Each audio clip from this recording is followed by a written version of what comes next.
Welcome back to another episode of Hudson's Highlights. We do here on my channel is we discuss movies and TV shows or things within that space.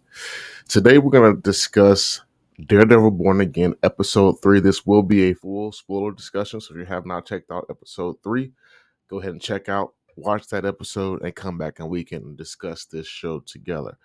So, I'm going to lead out by saying I was a little concerned. And this is before I watched the episode. So I was a little concerned because in the past, Marvel has let me down. I have enjoyed episode 1 and 2 of a lot of Disney Plus Marvel shows, and only a few of them have actually led out to be what I consider a good show. So before episode 3 started, I was a little apprehensive. I felt like, well, they did such a good job on episode 1 and 2 that it's kind of like they're probably gonna let me down. You know what I mean? Like, because the bar has already been set so high now that I felt like anything they do at this point is probably gonna be a letdown. But I am here to report that I loved this episode. I was hooked the entire time, edge of my seat. There were some moments in it where I was visibly concerned in the show. So let's just start out here. So the episode starts with Hector and which is White Tiger and Matt discussing the trial in the holding cell. And White Tiger is basically giving him a backstory of some memories that he had from Puerto Rico. At this point, you really feel like White Tiger has accepted his fate. Like he's pretty much accepted that, hey, I'm gonna found guilty here, and there's just no way around it. You really feel for the character at this point. They did a really good job, um, just portraying like how that would feel to be an innocent person and just having to come to terms with the fact that there's a really not just a good chance, but a really good chance that no matter how innocent you are, this could not go your way. And they did a really good job making us, the audience, feel for the character in that scene. They cut to a few shots, but then the next big moment was the breakfast scene between Mayor Fisk and Vanessa. This was really cool because what they did was they really showed us, the audience, the uh the di- directional differences. Whereas Vanessa still clearly wants to be the kingpin. She wants him to be the kingpin. She wants to be in control of the gangs. Mayor Fisk clearly has accepted his role as mayor, and that's what at least on the surface, it appears that his real objective is being mayor and doing things that mayors can do to better the city of New York. Really good job showing us the disparity, showing us that even though she can see what he's doing, she's still apprehensive. She still feels like they need to keep hold of the lifestyle that he built for them and that she continued to build on in his absence. Really good job there. Vanessa clearly is in a situation where she feels like this mayor thing maybe seems temporary to her. I don't know, but whatever the case may be, you can tell that they are on they're pointing two different directions, so to speak, in the show. So beyond that, we this episode really does spend the majority of its time focusing on the trial of White Tiger. So I can if you really dove into the action of episode 1 and episode 2, I can see where as the audience of a particular taste, you may find this one a little bit of a step back. For me, it was not at all. The tension was palpable, especially in. I'm going to get to this point here. During the trial, Matt is really hanging a lot of his hope, a lot of his ammo for this trial is pinned on this witness that he saved in episode 2. And there is some scenes in during the trial where they're waiting for this witness, and they kind of show you, like, the trouble they're going through to get him to court. And just that tension in the courtroom, the tension between Matt and Hector, and just all the tension was so palatable. It really did make you feel like you were in the courtroom next to Matt, waiting for this witness to show up, because you feel clearly Matt has gone through some things to get us to this point. So you really feel the tension in the courtroom as if you were there as in the audience. At least for myself, I was completely pulled off my couch and dove straight into the show when this was happening, because you just feel how important it is for this guy to be here. Like, this innocent man is gonna be strung up here if we don't get this witness to the stand. Luckily for me and for the show, the witness does show up. Unfortunately, though, he gets on stand. Matt's asking him the basic questions, where were you on the night? What was happening? What's your name? So forth and so on. Just the basic grilling questions. And then when he gets to the part where he should, as the witness everybody's waiting on, tell his version of the story, dude just says, I was at home the whole time. Completely ruins Matt's case.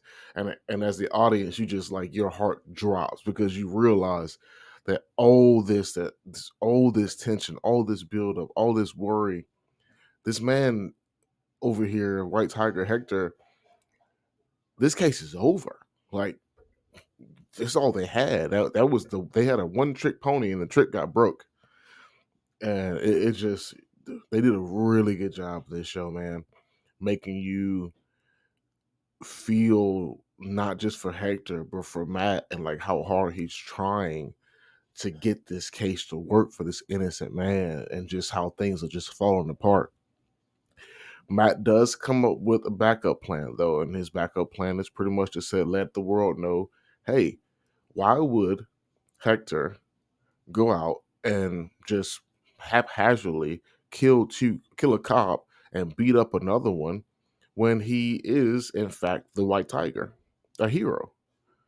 And of course, Hector was a little upset that he revealed his secret identity, but to Matt's defense, that was the only defense they had left. Like, that was gonna be it. Like, so he, all cards on the table at this point. And Matt did tell him, listen, I'm sorry, I should have asked you first, but we were losing.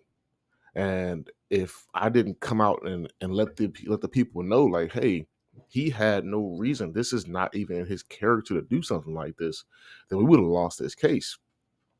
So really good job. Matt builds a really good case around this information, gets a lot of key witnesses, people that White Tiger has saved in the past, even calls Hector up on the stand to ask him why he makes the decisions he makes when he helps people.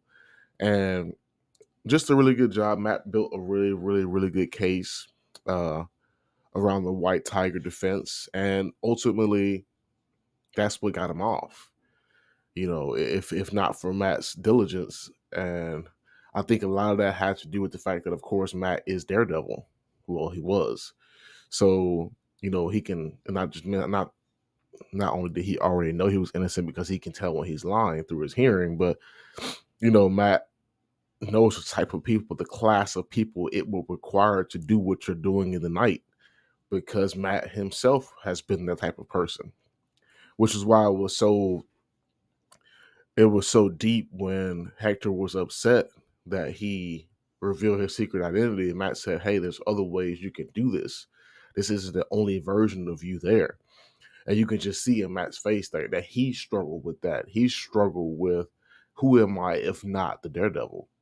And, just giving him some real solace, like, hey, you can still help people, but you can't do it anymore as the White Tiger.